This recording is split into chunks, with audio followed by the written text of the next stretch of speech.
Welcome all, and thank you so much for attending. We will start in about 30 seconds. See you soon.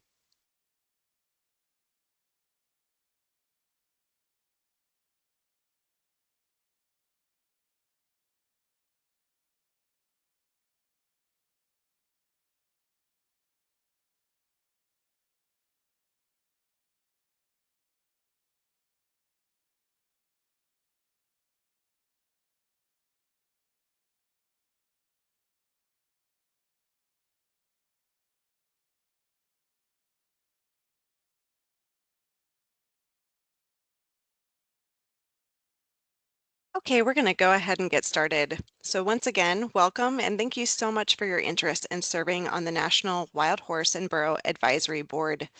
This webinar is being recorded and will be posted on our public website after it's complete. My name is Allison Niebauer, and I am a program coordinator with the Wild Horse and Burro program, and I help to manage the advisory board processes.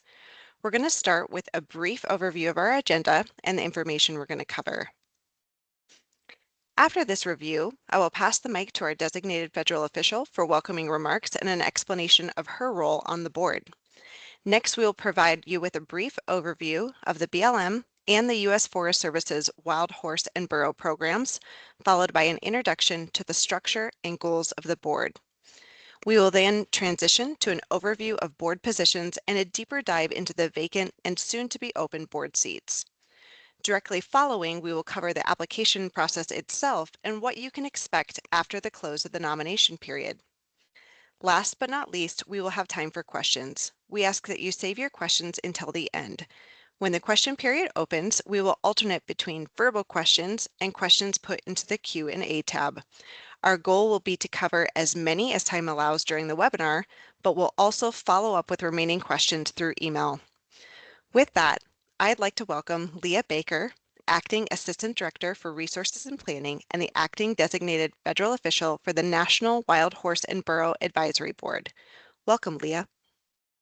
Great. Thank you so much, Allison, for the introduction. Thank you, everybody, for being here today. It's wonderful to be with you, and we really appreciate your interest in serving on the BLM and Forest Service's Wild Horse and Burro Advisory Board.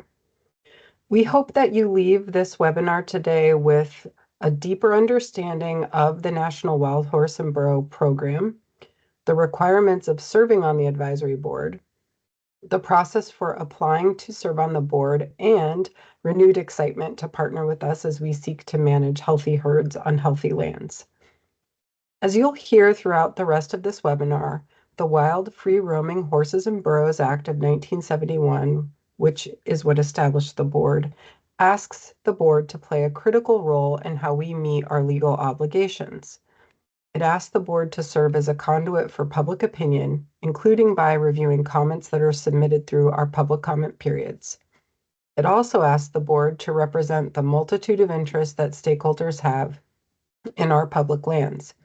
And being informed by the public and stakeholder engagement, it asks the board to provide expert advice to both the Secretaries of Interior and Agriculture on the agency's fulfillment of our responsibilities under the Act. Excuse me. All of this adds up to a significant duty, and serving on the board carries real responsibility. It requires genuine commitment to public engagement, candid representation of interests, and a willingness to learn about the program and the ability to collaborate across perspectives. The agency and public's faith in the board's advice depend on that shared commitment. I don't think I need to tell you that the challenges that face our program are numerous and require robust public and private partnership. The health of our rangelands and the health of these cherished symbols of our shared history depend on our willingness to collaborate and develop collective solutions. This is why I believe that public engagement is at the heart of the solution to the challenges that we face today in the Wild Horse and Burro program. As the designated federal official for the board, my role is to ensure that our work together is conducted in accordance with law and regulation. I don't shape the substance of the committee's advice, but I do help to ensure that the process is fair, open, and compliant with federal regulations. I also serve as a bridge between the board and the directors of the director, pardon me, of the BLM and the chief of the Forest Service. These individuals are charged with relaying the advice of the board to the Secretaries of Interior and Agriculture. The National Wild Horse and Burro Advisory Board stands as a model of public engagement and collective problem solving, ensuring that we at the BLM and the Forest Service benefit from diverse perspectives and expertise, and thereby the animals and the land benefit as well. Thank you again for being here today. We're really grateful for your willingness to spend time with us and consider applying to the board.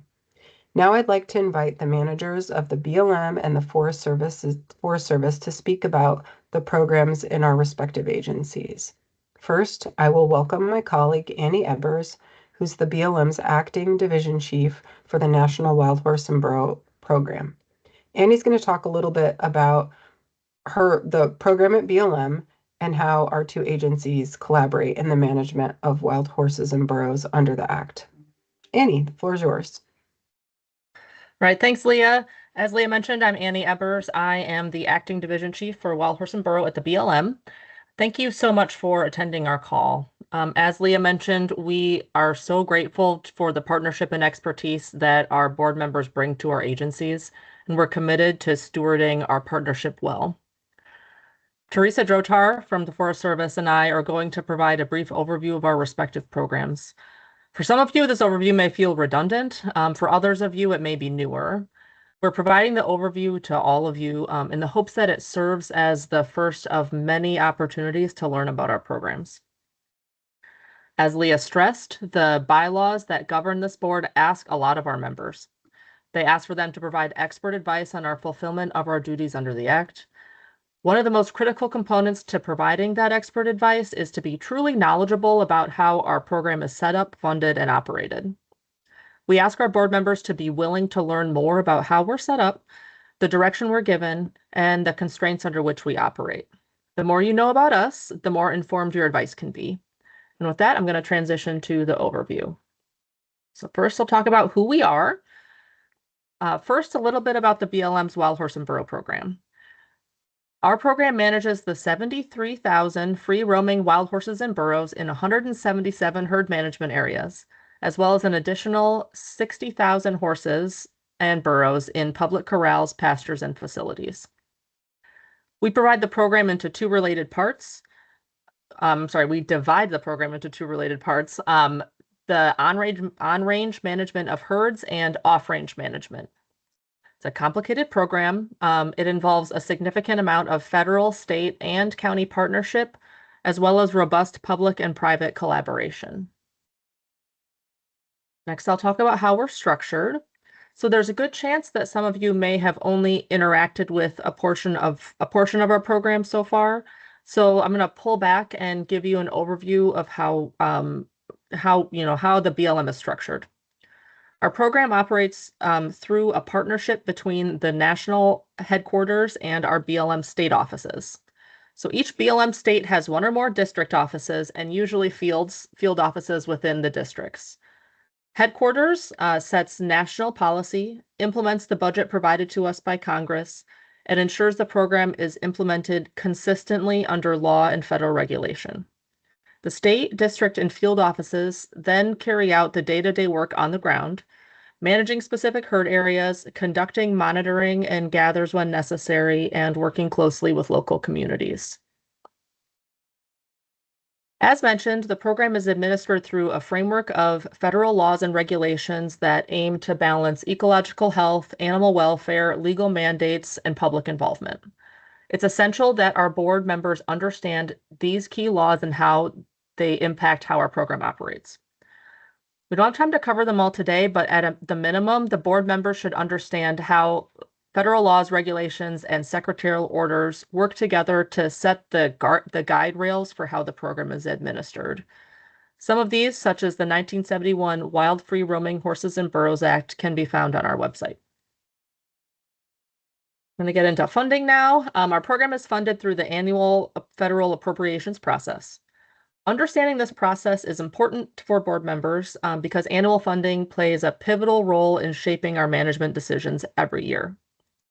Congress determines the program's budget 1 year at a time. While that funding supports on-range management, gathers adoption efforts, and off-range management on an annual basis, as you all might understand, caring for animals requires long-term financial commitments. As a result, the program has to make complex management decisions within an annual budget framework. As Teresa from the Forest Service will highlight, the BLM and the Forest Service collaborate closely on wild horse and burro management, particularly where herds cross public land boundaries. We're both governed by the 1971 Wild Free Roaming Horses and Burros Act. However, the BLM oversees the majority of wild horses and burros nationwide, and thus operates a large, nationally coordinated program with dedicated infrastructure and funding. As Teresa will emphasize, the Forest Service manages a smaller number of animals, and thus their program is often integrated into broader forest and land management responsibilities. These are important differences for board members to understand, as board members are asked to provide informed advice for both programs. So with that, Teresa, I'll hand the mic to you. Thank you everyone for your attention. So next up is Teresa Drotar, the National Program Lead for the U.S. Forest Service's Wild Horse and Burro Program.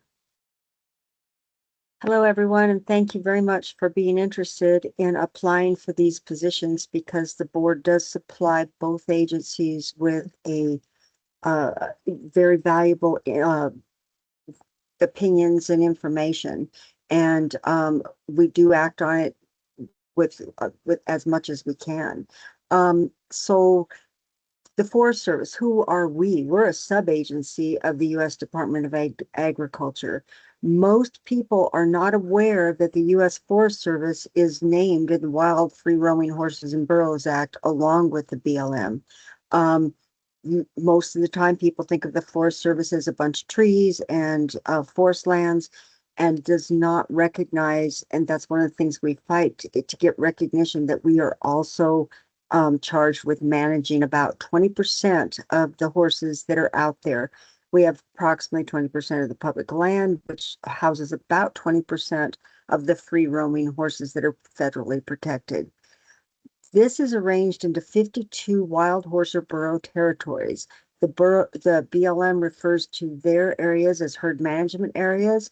On the Forest Service, they're called territories, and they're designated within national forests in 7 western states. 34 of those territories are active and have herds of either horses or burros on them. The Forest Service currently has 3 corral systems for processing and adopting horses and burros that have been removed from the range in management actions. We work with partners to place horses in youth and Mustang Challenge competitions, to host drop-off locations for horses that are chosen for adoption in the Midwestern and Eastern states, and to assist with local management. Currently, the Forest Service uses volunteer help to help post pictures and information and adopt horses in our local areas. We hope in the future to be allowed to hire personnel to do some of these jobs, as that volunteer help is the best that we can get, but you never, it may not continue. How are we structured? We're structured very differently than the BLM. The structure of the organization also is in flux right now due to the reorganization plan that was announced by the Secretary of Agriculture for both USDA in general and the Forest Service. In the interim, the 9 regions have had some consolidations, and we now have, instead of 9 regional foresters, we have fewer, with some regional foresters actually overseeing what used to be 2 different regions.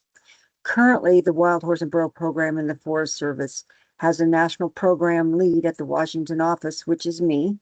And then underneath there are 4 wild horse and burro coordinators who are not limited to state boundaries, and they do supply direct contact with the forests. Direct management of wild horses and burros is local, and it is done by forest supervisors who have jurisdiction of the forest that houses a territory. They answer to the regional foresters. And below the forest supervisor are the rangers, and they have a lot of the hands-on management duties. The organizational chart that I just described is subject to revision as the agency moves forward with the larger reorganizational plan, and that will be in place in a few months.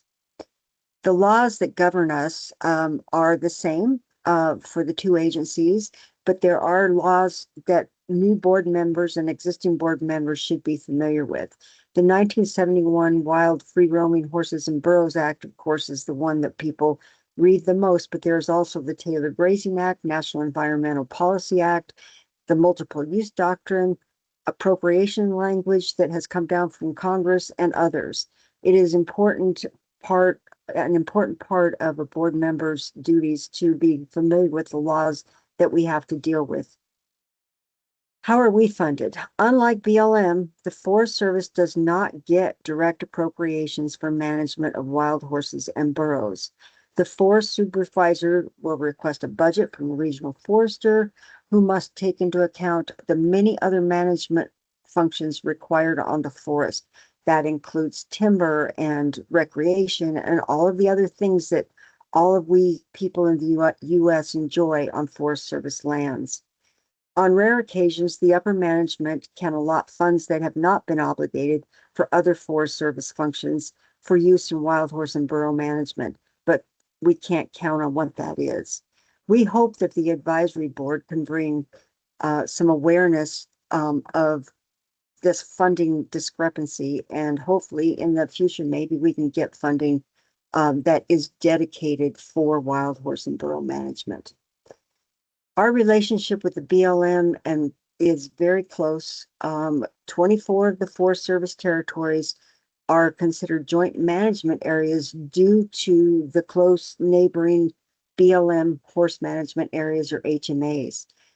On 10 of those joint management areas, BLM has the greater number of acres and horses, and they take the lead. And on 10 of them, Forest Service is in the lead with the greater number of horses and acreage.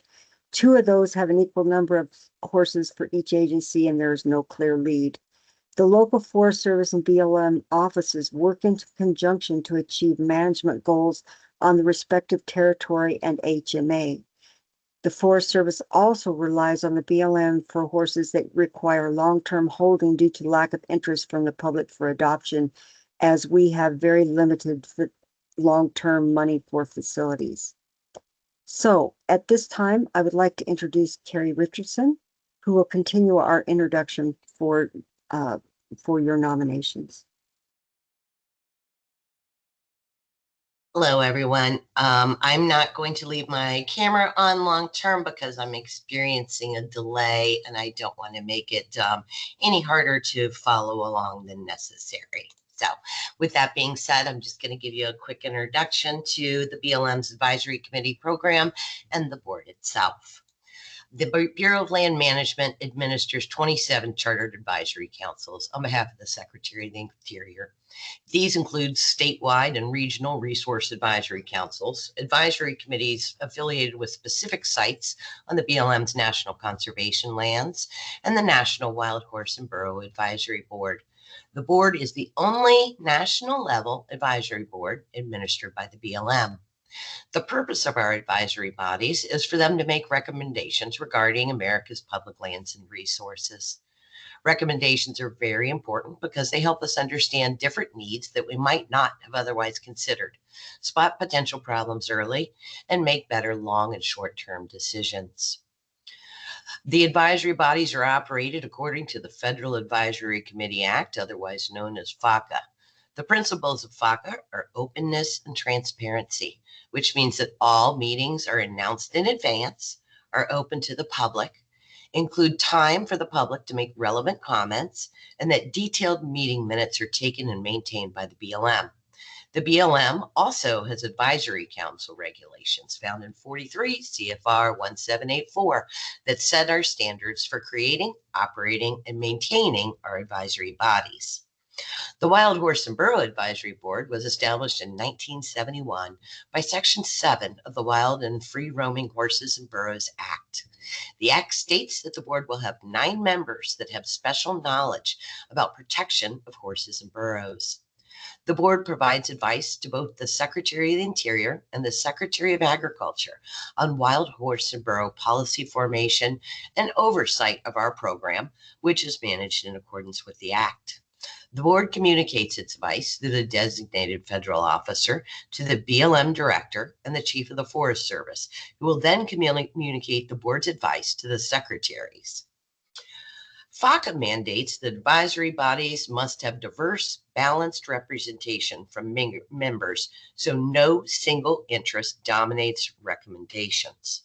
43 CFR 1784 also requires advisory bodies to have balanced representation that is also geographically dispersed. Having a variety of interests represented helps establish trust among stakeholder groups and helps ensure that recommendations are impartial. Members are appointed based on their various expertise, backgrounds, and viewpoints. We receive the best contributions from members that genuinely care and are passionate and knowledgeable about BLM policies and programs. On the Wild Horse and Burro Advisory Board, we make sure a mix of interests is represented by bringing together people who see the issues from different angles.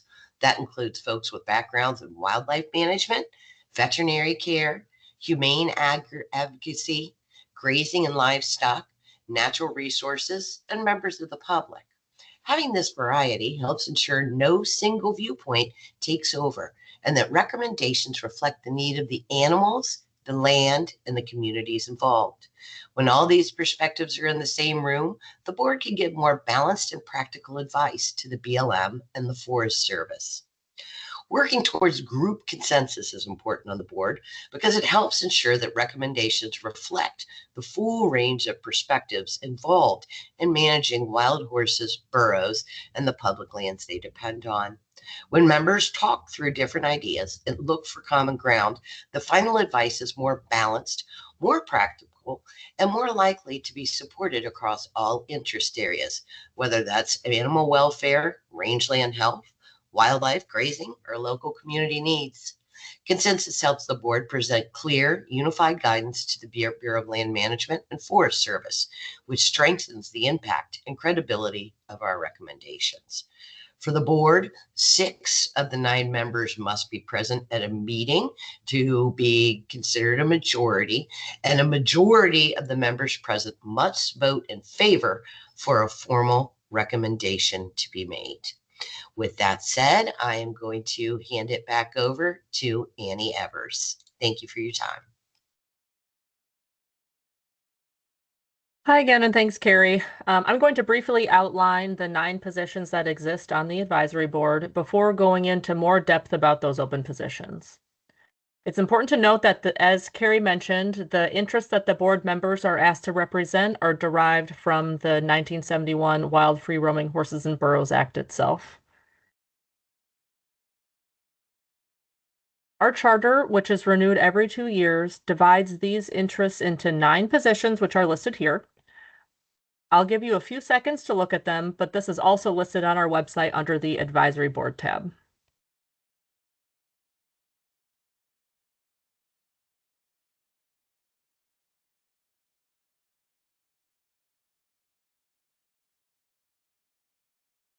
All right, I'll start going through these positions now. Currently, we're advertising for 6 positions. 3 of the positions are currently vacant. 3 will become vacant in early September. I'm going to provide an overview of the 6 positions to help illustrate the interests that each seat is designed to represent and give you an example of the kinds of people who have filled these seats in recent years. None of this is to suggest that you need to have an identical background to apply for the positions, but we hope it will just be helpful to understand the interests that each seat is designed to represent and give you an idea of the different ways these interests have been represented in the past. First, the Wild Horse and Burro advocacy position. This is currently vacant. Can we go to the next slide? I think it's the one after that. Thank you. Oh, I guess I'm wrong. It was the one before that. The person in the advocacy position is expected to represent the interests of wild horse and burro advocacy groups. They're asked to represent the nexus of issues that unite wild horse and burro advocacy groups, bring deep field knowledge of wild horse and burro welfare issues, and be willing to collaborate with other interest groups in forming shared recommendations. Previously, we've had people from multiple backgrounds and organizations serve in this position. In the last few years, we've had representatives from Return to Freedom and the National Mustang Association serve in this role. Next is Veterinary Medicine, also a vacant position. The person in this position is expected to have a background in veterinary medicine and is usually a practitioner that's worked with wild horses and burros. Beyond being practitioners, people in this position often have professional involvement in coalitions or groups that focus on range issues or equine welfare. They bring a practitioner's lens and an interest group perspective in representing equine welfare on the board. This is the only position on our board that is designated as a special government employee, which means that they are appointed to provide their independent professional expertise rather than representing the views of a specific stakeholder group. They're subject to different ethics laws, but have the same level of influence as other members. In recent history, all of the individuals who have held this position have been veterinary practitioners. Board members have served on the board of the American Association of Equine Practitioners. Beyond that, one of our members has served as the founding chair for the Unwanted Horse Coalition. Another was the president of the Nevada Veterinary Medical Association and a board member of the Nevada Department of Agriculture. Several individuals have also worked as academics. Next is public interest with special knowledge of natural resources management. This is also vacant. This seat is designed for someone with experience or insight in natural resources management, particularly as it relates to wild horse and burro management and natural resources policy. This is a broad category and has been filled in multiple ways with individuals bringing advanced academic training, natural resources expertise, or practical experience working in natural resources management. For example, we've had a professor of rangeland ecology and management at the University of Nevada, Reno serve in this position. And we've also had a veterinarian focused on range livestock. The next position is humane advocacy. This will be seated after September 6th. This seat is meant for individuals whose experience reflects a strong concern for the welfare and humane treatment of wild horses and burros, and can represent interests in animal care standards and humane policy. They often have direct experience raising, training, and advocating for horses. It's a broad category and has been filled by individuals from a variety of areas. In the past, we've had representation from organizations such as the National Mustang Foundation, Cloud Foundation, and the Massachusetts SPCA. In recent years, the seat has been occupied by individuals with backgrounds in horse training, horse farm owners, and members of horse advocacy organizations. Livestock management is next. This also will be seated after September 6th. This seat is meant for someone with knowledge and experience in livestock grazing and rangeland use on private, state, and federal grazing lands. People in this position have experience working within the multiple use public land system and bring an awareness of how wild horse and burro management intersects with livestock grazing. For example, members who have served in this seat have included county commissioners, a vice president of a cattle company, a vice president of the Western Rangelands Conservation Association, and individuals who have served on the board of the National Cattlemen's Beef Association. And finally, is wildlife management. This will also be seated after September 6th.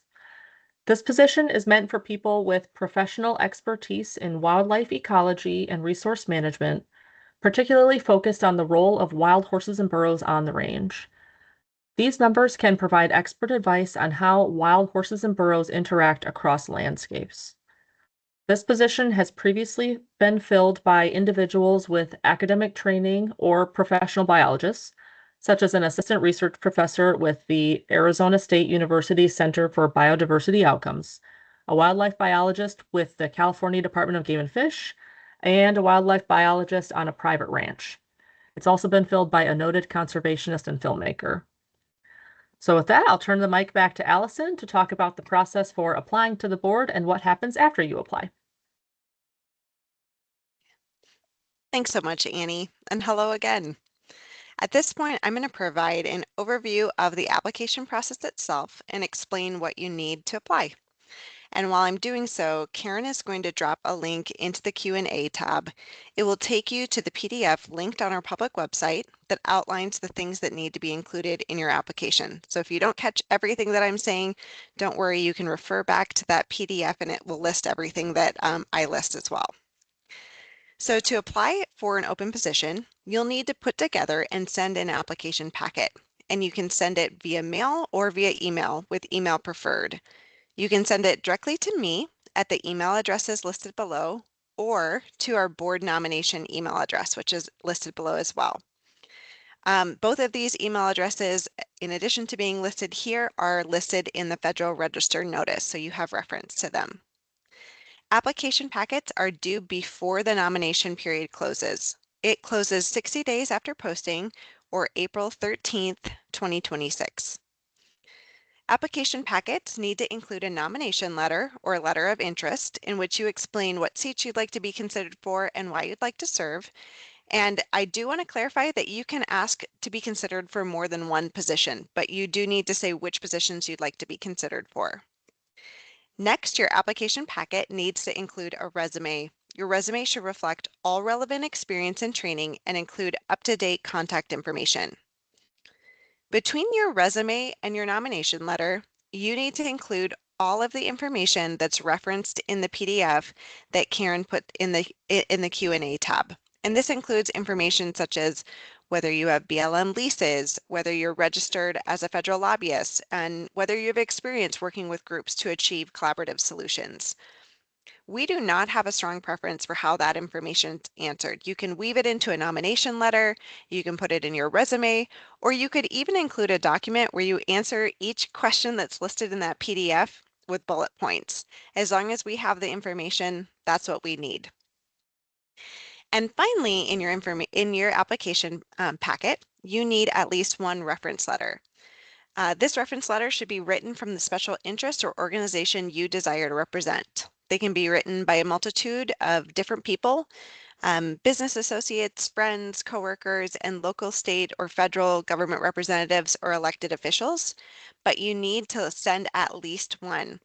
And if you'd like, it can be sent separately to me. So you can either include it in your packet or it can be sent separately to me.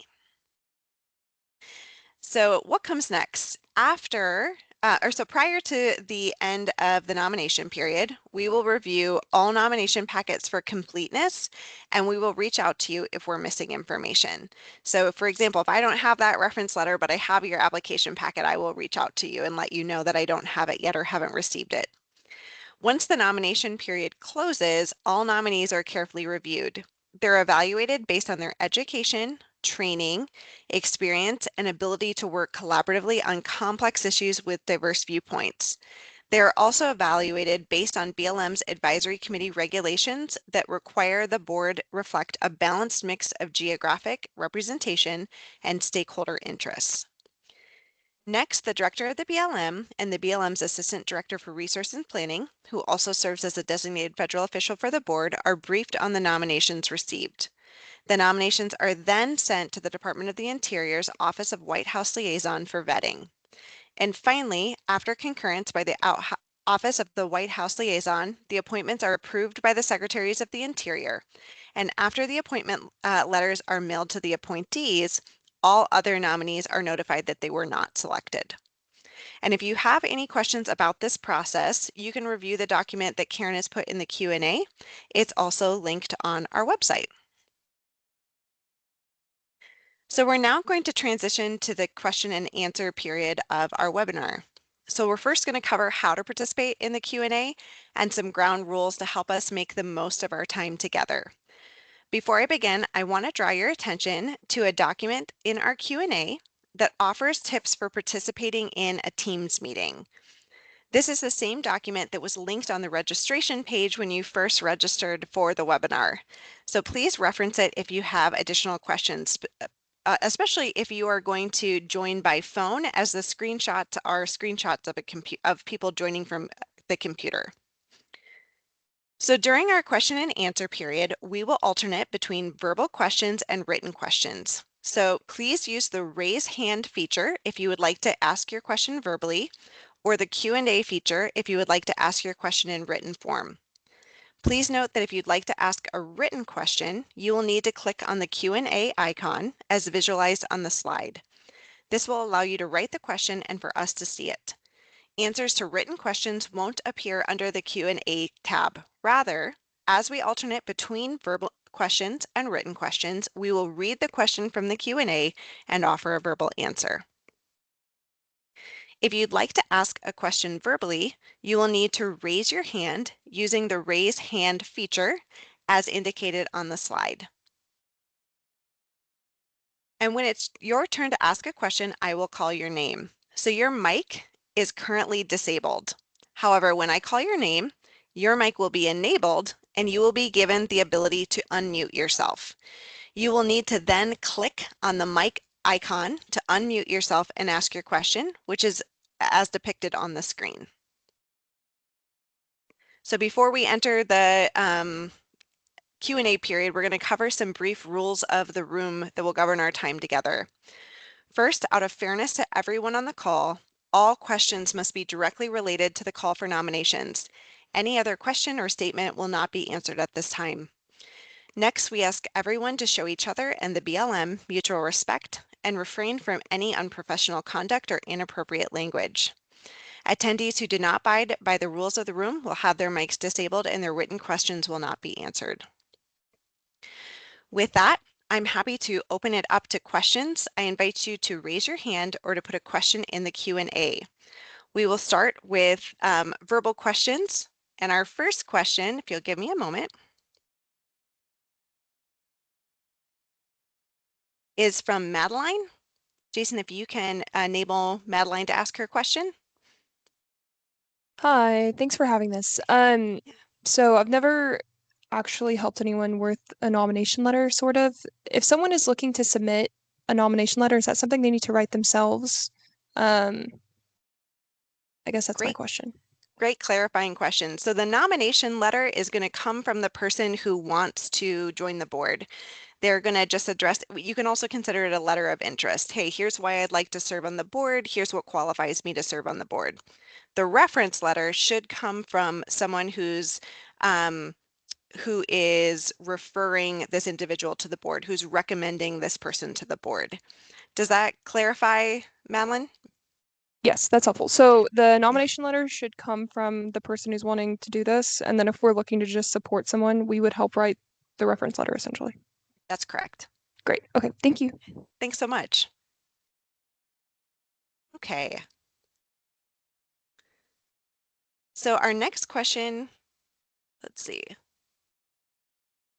Karen, do we have any questions ready to answer in the Q&A? Yes, we have 2 questions so far. The first question is from JML. When will selections be made and tentative date? Great question, JML. Unfortunately, I don't have a great answer. We don't, as we've gone through with the nomination process, we don't have a lot of control over the timeline as it goes through multiple processes, even above the BLM.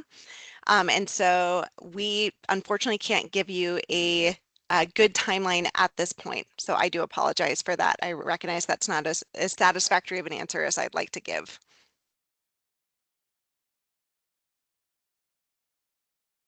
All right. It looks like Heidi is next. Jason, would you be able to disable her mic or enable her mic? Hi there, Allison. Thank you for taking my question. What I would like to know, please, is where are the meetings held? And are there remote options or is it in-person attendance only? Thank you. That's a great question, Heidi. We have had a mixture of virtual meetings, meetings held in different locations, and meetings that were hybrid, some in person and some with people remote. So that has been an option in the past. As far as where our meetings have been located, they have been located in quite a few different locations. Our last meeting was in Sacramento. We've had recent meetings in Phoenix and Washington, D.C. And so the meeting location when we meet in person has varied from year to year and from meeting to meeting. And then we have also had a series of virtual meetings as well. Thanks so much for that question. Thank you so thank much. you. Thank you. Karen, do we have another question ready in the Q&A? Yes, we do. A question from Tessa Archibald. Can more than one individual working for the same organization apply for the same position? Great question, Tessa. Carrie, can I kick that one to you for an answer? Yes, ma'am. Absolutely. The more nominations we receive, the better balance we're able to achieve. So certainly, multiple individuals that work for the same organization are welcome to apply. Thanks so much, Carrie. Kelly, I see your hand next. Jason, would you be able to enable Kelly's mic? Thank you. I joined from an iPhone, so I can't see the Q&A, so I don't have access to the links that you posted there. Will those links be posted someplace else where I can see them? And second of all, because somebody else asked a question, if we travel to the meetings, that's on us, or is there funding for that? Sure, great questions, Kelly. So the first one is all of the links that we've posted, you can be found under the advisory board tab on our BLM.gov/WHB. So you should be good there. And as for funding to travel to the meetings, yes, the board members' travel to the meetings has been covered. Board members aren't paid to participate on the board, but we do cover travel when it's required of them. Perfect. Thank you for your help. Yep, thank you. Karen, do we have another one queued up in the written Q&A? Yes, we do. Suzanne Roy would like to know, when is the next scheduled meeting of the advisory board? Great question, Suzanne. At this point, there is not a meeting scheduled. So you can keep looking at the Federal Register notice and at our webpage. Meeting announcements are published on the Federal Register notice, and they're also published on our webpage. Great question. All right. So it looks like our next question is from Renee. Jason, would you be able to enable Renee's mic? Hi, my name is Renee. I'm a graduate student at the moment, and I was wondering if these advisory positions ever lead to future positions with the BLM or the USFS, and what that might look like in the future. That's a good question, Renee. So I'll let Carrie, I'll give that to you, Carrie, to answer if you're comfortable with answering it. Okay. These positions are absolute volunteer positions. Members are not paid, and the intent is not for members to transition into employees. Does that answer the question? To an extent, I knew it was an unpaid position. I was just wondering if it would be advantageous for the BLM or for the USFS to see it on an application in the near future. Or not near future, but when I'm in the workforce. So. Certainly, the more experience you have, I think the better qualified you'd be for any position you applied for. Thanks so much for your question, Renee.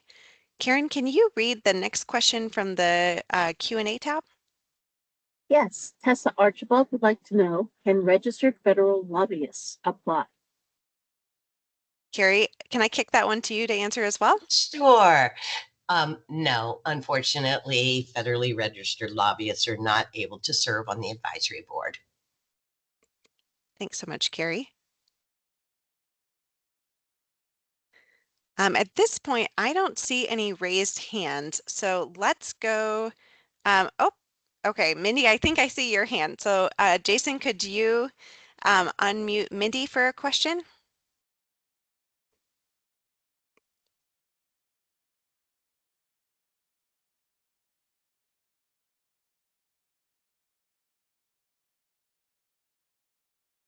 Jason, are you able to unmute Mindy for a question?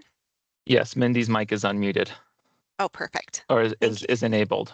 Oh, enabled. Sorry. I'm sorry about that. Mindy, are you able to unmute yourself? Yeah, sorry about that, Jason.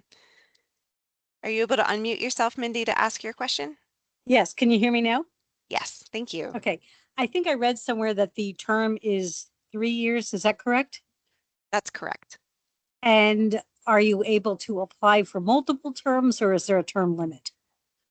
So at the end of 3 years, if you're interested in applying again, you are welcome to apply again for the same or different board position. Okay, thank you so much. Thanks, Mindy. I appreciate it. Karen, do we have another question in our written questions? Yes, Phaedra Cole would like to know, what is the approximate time commitment for the board per year? It's a great question, Phaedra, and a fair one. So I would say it varies year to year. It depends on the number of meetings that we have. Our past charter had us meeting between 1 and 4 times per year, and those meetings usually are 2 to 3 days. In recent years, we've met about 1 time per year, but it does vary year to year. And the meetings are the main time commitment. And then during the meetings, there may be additional work that the board takes on and agrees to take on, reading or preparing for the next meeting. But it's really the meetings are one of the main time commitments, and then reading public comments in preparation for the meeting. Okay. I don't see any other verbal questions. So Karen, can you read the next written question? Yes, JML would like to know, how about state lobbyists? All right. Carrie, can I kick that question to you? It's pretty specific to federally registered lobbyists. So I would say that would be allowed. Thanks, Carrie. Any other questions that you might have?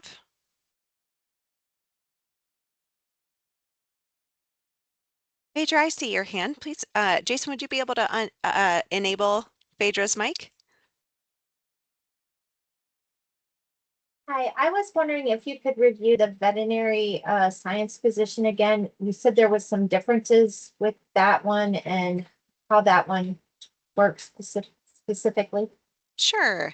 So the veterinary science position, it's the same amount of influence that board member has, and in many ways, it's going to look very similar. The main difference is a classification one. They are classified as a special government employee, which means that when they're appointed, they're not appointed to represent a specific interest. Rather, they're appointed to provide their individual professional expertise. They oftentimes do have experience working collaboratively with a number of stakeholders, but it's just a difference. They're not representing interests. They are bringing independent professional expertise. Because they are appointed as a special government employee, they also are subject to slightly different ethics laws, but they have the same level of influence as other members have. Does that answer your question, Phaedra? Yes, thank you. Thanks so much. Karen, do we have another question in the Q&A? Yes, we do. From Jay Lawrence.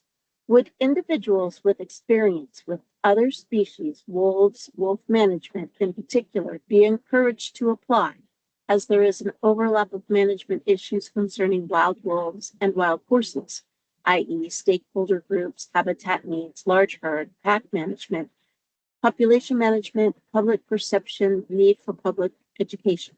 There is likely a good deal of wisdom to be gained from sharing wisdom as to what has works with wolf management. Thank you so much for that question. Certainly, we would encourage anyone with interest and expertise to apply. And if you are interested in communicating how that expertise translates to wild horse and burro populations, we would welcome an application from you. So thank you for the question, and please feel free to apply. All right, I see Carol, your hand is up. Jason, would you be able to enable Carol's mic?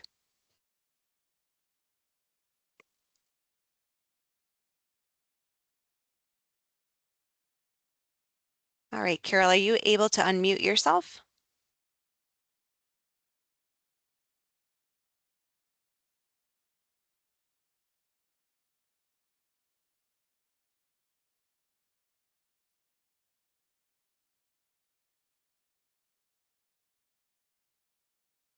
Carol, if you're not able to unmute yourself, you're also welcome to put your question in the Q&A or to email me after the webinar, and I'd be happy to answer your question.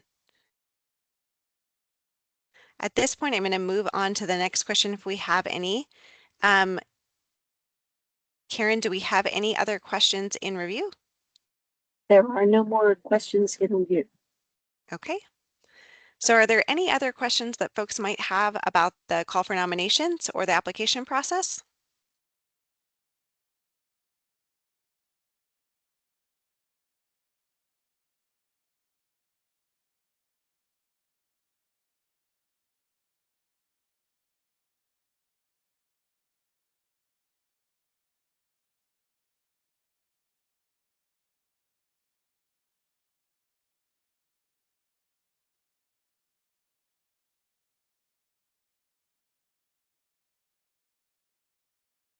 All right, if at this point, if there are no more questions, I welcome you to reach out to me if your question hasn't been answered, or if you think of a question after the webinar has ended and wish that you had asked it, please feel free to send me an email and I'm happy to follow up with you. We just want to thank you so much for joining us today and for your interest in serving on the board. This will conclude our time together, and we just appreciate your time so much. If you have additional questions, if your question didn't get answered, please reach out to me and I will get back to you. We are really looking forward to receiving your application packets. Thank you so much.